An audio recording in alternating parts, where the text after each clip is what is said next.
La puta madre, bueno. En primer lugar, vamos a estudiar los factores de producción. Y vamos a decir, en primer lugar,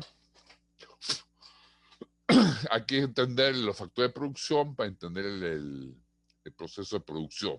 Es decir, hay que entender qué diferencia hay entre factores de producción y bienes de consumo, o lo que llamaba eh, Karl Menger, fundador de la escuela austriaca, bienes de primer orden y bienes de orden superior. Bienes de primer orden son los bienes de consumo, que están directamente relacionados con el consumo. Y bienes de orden superior, de grado 2, de grado 3, de grado 4, son los factores de producción, son los bienes que se usan para producir el bien de consumo. Es decir, si yo tengo un huevo frito en mi plato y me lo como, ese ya es un bien de consumo. Pero el huevo en la cocina, con el aceite, esos son bienes de producción, factores de producción. Son bienes de segundo orden. El primer orden es el huevo frito servido. El primer orden es el huevo y el aceite en la cocina. El tercer orden es la sartén y el hierro con el cual se ha hecho la plancha de hierro con la cual se ha hecho la sartén es un orden superior todavía. Y entonces los factores de producción son aquellos bienes o servicios, trabajo o productos naturales que intervienen y con los cuales se van produciendo en la cadena de producción poco a poco todos los bienes hasta terminar en un bien que es consumible. Todo lo que es anterior al bien de consumo es un factor de producción. Ahí está. ¿Ok? Ahora, si tienes un monasterio benedictino,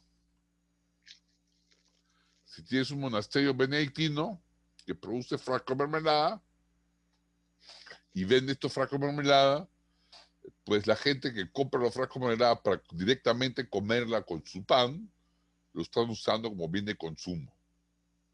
Y los instrumentos de la cocina, el azúcar, las fresas, el gel, las materias primas que intervienen en la producción de los frascos de mermelada son los factores de producción. Inclusive los monjes mismos, como trabajadores, son factores de producción. Ahora, la distinción entre factor de producción y bien de consumo se da por la demanda subjetiva. O sea, un mismo bien puede ser las dos cosas. Por ejemplo, una computadora. Si la uso para jugar videojuegos, la estoy usando como bien de consumo. Pero si la misma computadora la uso para dar clases por aula virtual y cobro, es decir, se convierte en una producción rentable, entonces la misma computadora, que era cuando juego videojuegos bien de consumo, se convierte en un factor de producción. Entonces no está en la cosa en sí el ser factor de producción o el ser bien de consumo, sino depende de la demanda del uso que le doy. ¿No? Igual, si yo estudio filosofía porque me gusta, los libros de filosofía que yo leo son bienes de consumo. Pero si esos mismos libros de filosofía que yo leo los uso para dictar clases de filosofía, son factores de producción. La diferencia no está en la cosa, sino en mi demanda subjetiva.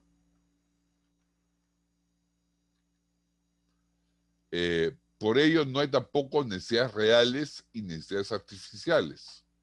No es que una necesidad sea artificial. Por tanto, la real como la artificial dependen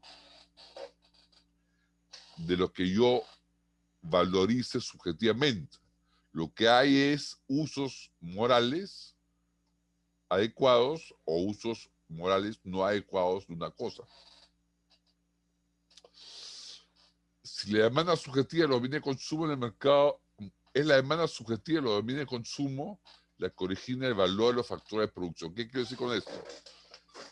El que yo valorice un bien de consumo hace que valorice todo lo que sirve para producir ese bien de consumo.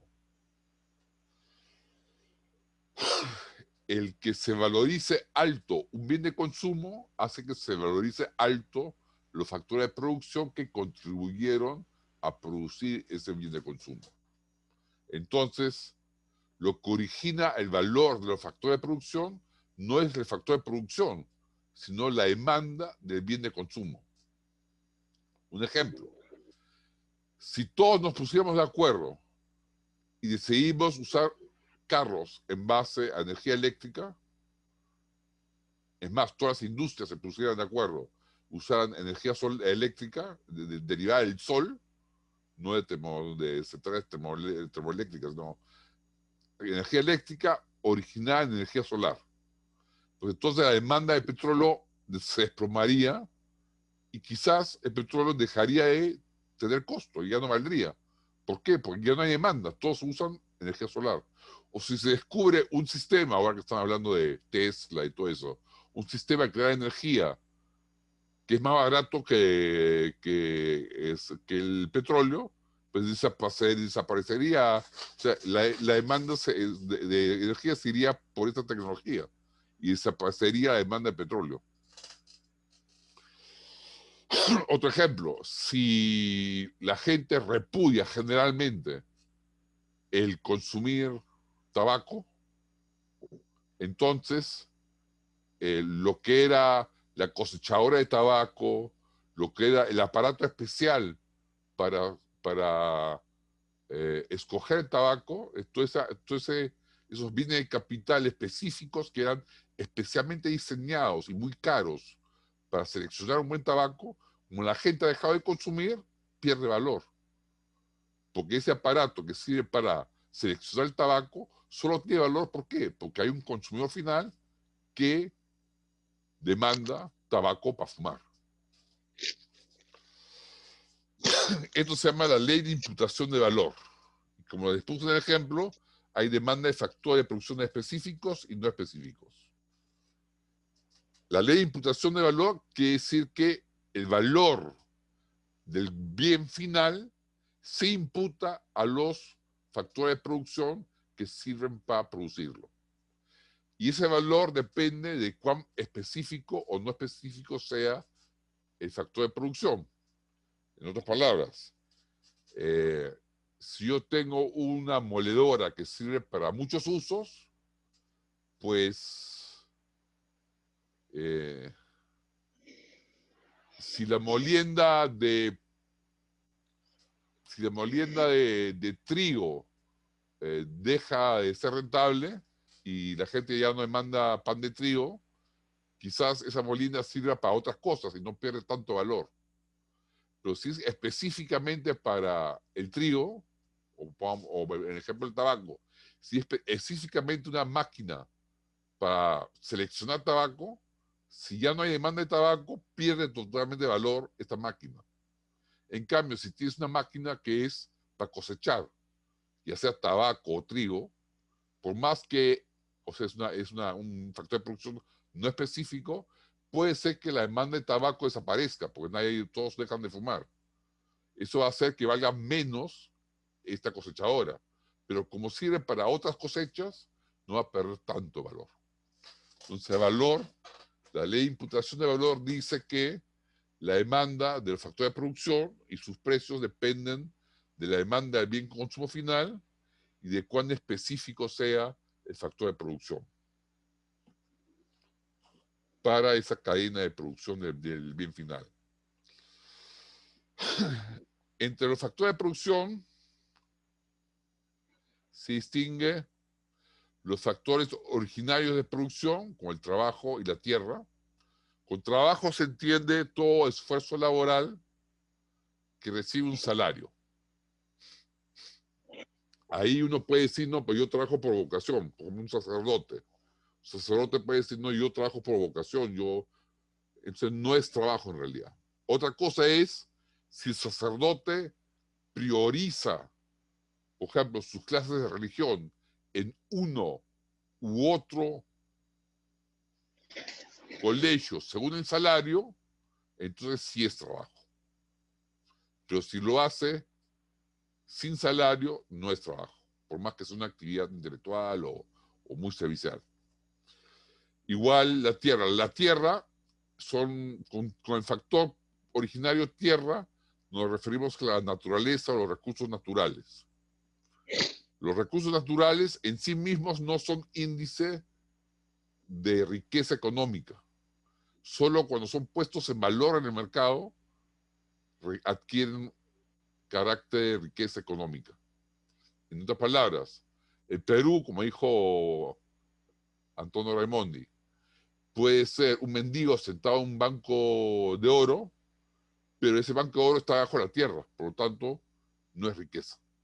Recién cuando lo sacas de la tierra y hagas de él un banco de oro, o sea, lo transformes con trabajo, lo hagas disponible para todos, entonces es riqueza.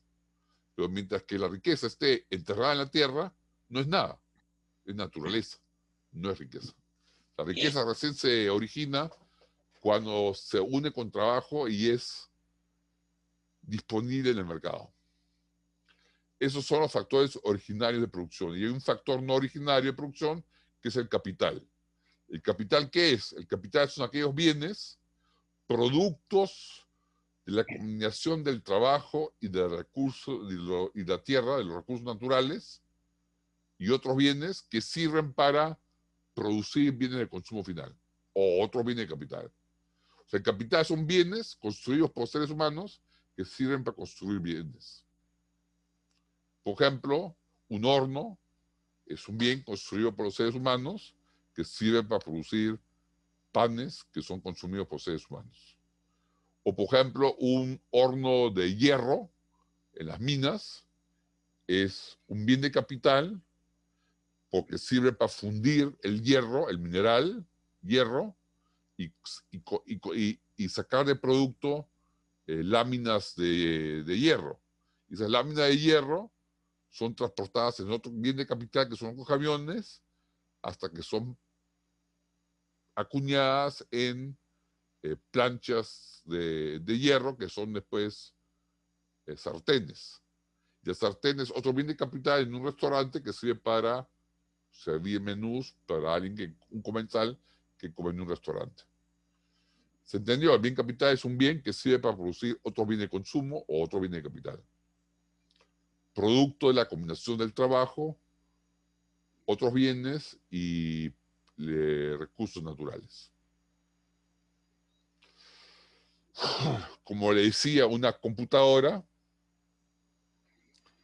puede ser un bien de capital cuando lo uso para dictar clases a cambio de cobranza, a cambio de una tarifa, o puede ser un bien de consumo cuando lo uso para jugar videojuegos. El gran problema de los países subdesarrollados, el gran problema de los países subdesarrollados es que no han contado con la inversión suficiente para la producción de bienes de capital.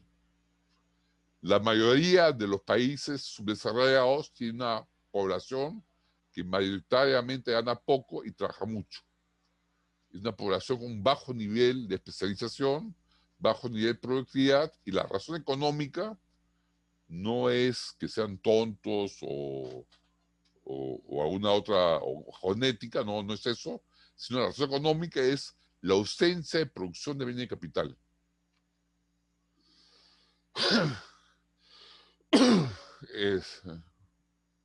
Son, en otras palabras, los países subdesarrollados son subdesarrollados porque no han acumulado suficiente capital durante su historia.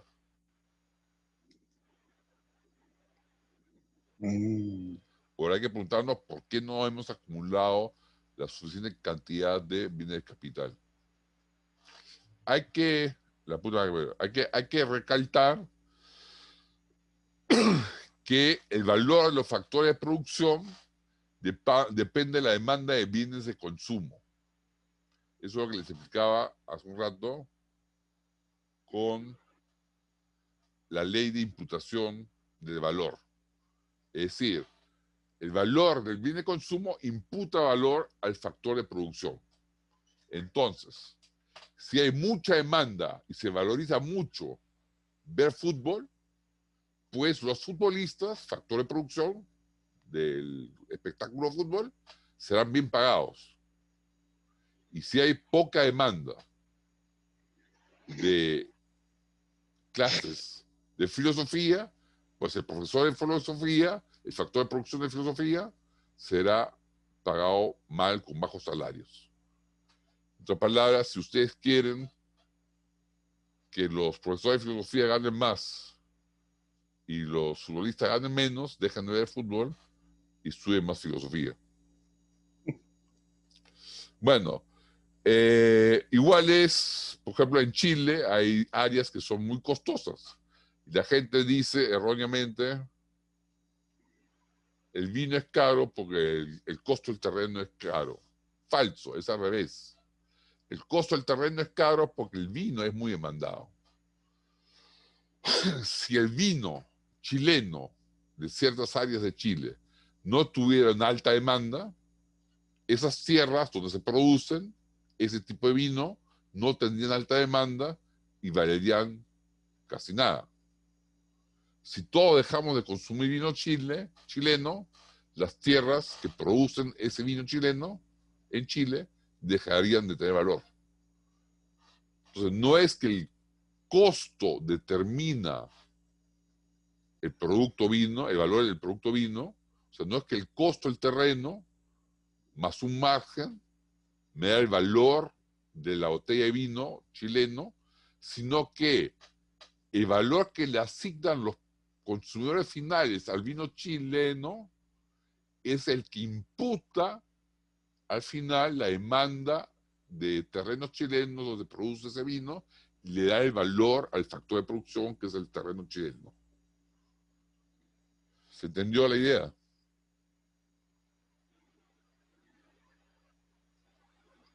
Si el precio de un metro cuadrado de tierra en una zona subdesarrollada, en un país subdesarrollado es bajo, y tal vez su pobre propietario no gane mucho con ello, eso puede ser injusto. Pero el modo de aumentar el valor de ese terreno para esa gente pobre es aumentando la demanda de ese terreno. Y para eso hay que aumentar las inversiones, hay que aumentar el desarrollo.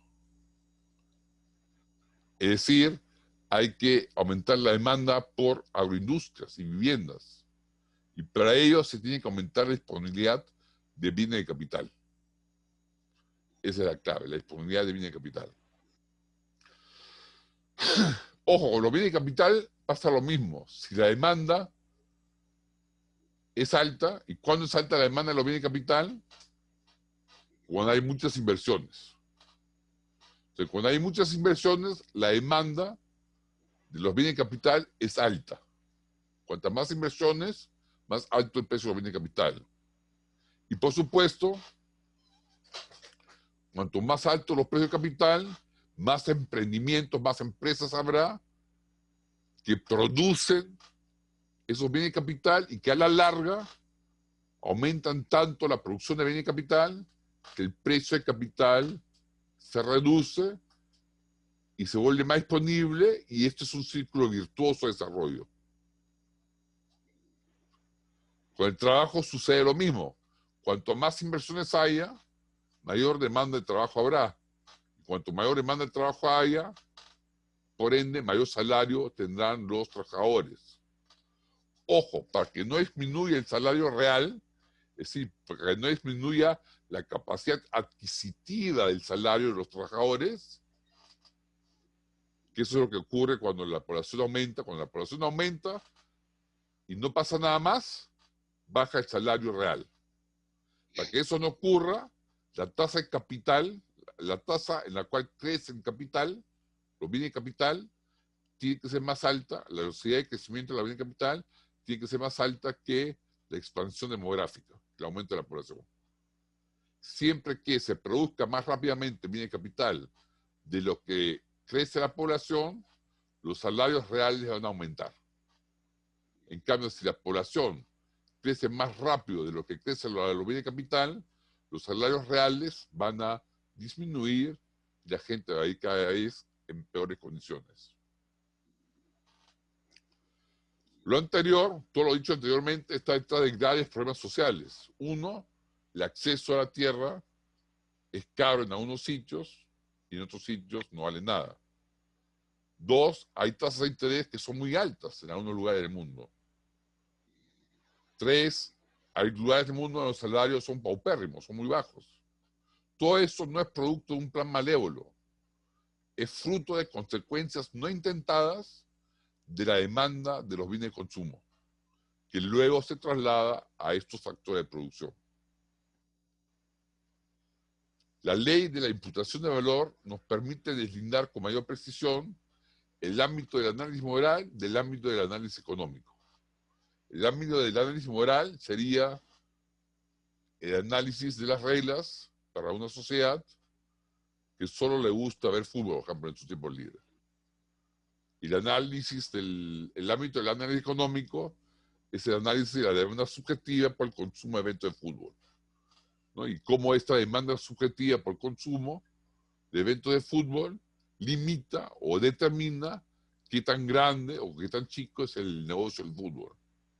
Entonces, el ámbito del análisis económico nos deja analizar qué tan grande va a ser el negocio de fútbol o cierto negocio según cómo sea la demanda de consumo del bien final.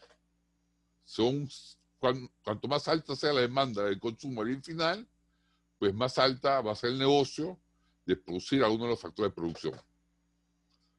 El análisis normativo, el análisis moral de un bien de consumo, si es lícito o no consumir ese bien de consumo, ese es otro tipo de análisis. No hay que mezclar los dos planos de análisis. Y no hay que hacer cortocircuito entre los dos planos. Por eso, un mejor conocimiento de la importancia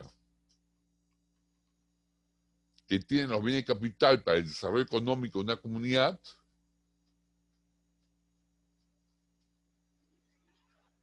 creo que hubo un problema con mi internet, ¿no? Repito, un mejor conocimiento de la importancia que tienen los bienes de capital para el desarrollo económico de una comunidad, de una sociedad, permite evitar juicios simplistas, ¿no? De tipo real mágico, cuando se quiere estudiar cómo generar empleo y progreso. Y a ese tema vamos ahora. ¿Hay preguntas al respecto? El siguiente tema va a ser cómo se genera el ahorro suficiente para que se produzcan los bienes de capital. Pero por ahora quiero saber si quedó claro la importancia de este tema de... sí, acá veo que Randy ha levantado la mano. ¿Puedes hablar? Sí, Kurt. Explica más, me gustó mucho el punto de círculo virtuoso de desarrollo, pero necesito que me lo explique un poco más. Ok. A ver. La va de mí esto es así. Comenzamos con un círculo de división. Comenzamos como dividiéndonos el trabajo. Una sociedad simple, poco desarrollada, subdesarrollada, nos dividimos el trabajo en primer lugar. Nos especializamos. Al dividirnos el trabajo, cada uno se especializa en algo y comienza a intercambiar. Entonces, el especializarse tiene como efecto secundario el intercambiar los excedentes de lo que nos hemos especializado. Yo produzco clases de economía, tú produces zapatos, el otro produce plátanos, cada uno produce mucho más de lo que necesita el mismo, intercambiamos los sobrantes. Al tener mercado donde intercambiar nuestros excesos, podemos dedicarnos más a especializarnos cada vez más y producir cada vez mejor, más calidad y más cantidad de nuestros excedentes. Entonces, el aumento del comercio, el comercio libre, hace que podamos especializarnos más y ser más productivos. Ya con eso aumenta nuestro nivel de vida. Ahora, parte de ese excedente, esto lo vamos a ver ahorita en la siguiente parte de ese excedente no se va a consumir sino se va a usar para producir bienes de capital o para alimentar trabajadores que producen bienes de capital, instrumentos, equipos, herramientas. Esas herramientas sirven para que la gente que se especializa aún más y con ayuda de herramientas que lo vuelve más productivos. O sea, ese círculo de especialización en herramientas ha hecho que se vuelvan más productivos los trabajadores iniciales, y ya estaban siendo más productivos por dividirse el trabajo. Eso hace que nuevamente haya más excedentes que se pueden intercambiar y por lo tanto haya más bienes aún, bienes presentes, que se pueden usar para producir más bienes de capital, cada vez más especializados, cada vez más productivos, que nos sirven nuevamente a los trabajadores que ya estábamos especializados, a especializarnos más, a volvernos más productivos y a generar más excedentes y así sucesivamente. Es decir, hay dos vías por las cuales se aumenta el nivel de vida. Uno, la especialización, es de el primer paso, especializarte en tu trabajo, en tu conocimiento, y a partir de eso, reunir excedentes que te sirvan para producir de manera especializada bienes de capital que aumentan tu producción en tu trabajo dividido. Y eso hace el círculo vicioso. Ahora, lo importante en todo esto, en términos dinámicos, es que la producción de bienes de capital sea a un ritmo algo superior que el aumento de la población, porque si no los salarios caerían. Si el aumento de la producción de bienes de capital es superior al aumento de la producción, por decirlo así, de humanos, o sea, el aumento de la población, entonces los salarios reales van a ir subiendo y el bienestar va a ser cada vez mejor para todos. Aunque haya ya no 1.000.000 de habitantes, 1.000.000.000 de habitantes del mundo, sino aunque haya 7.000.000.000 de habitantes del mundo.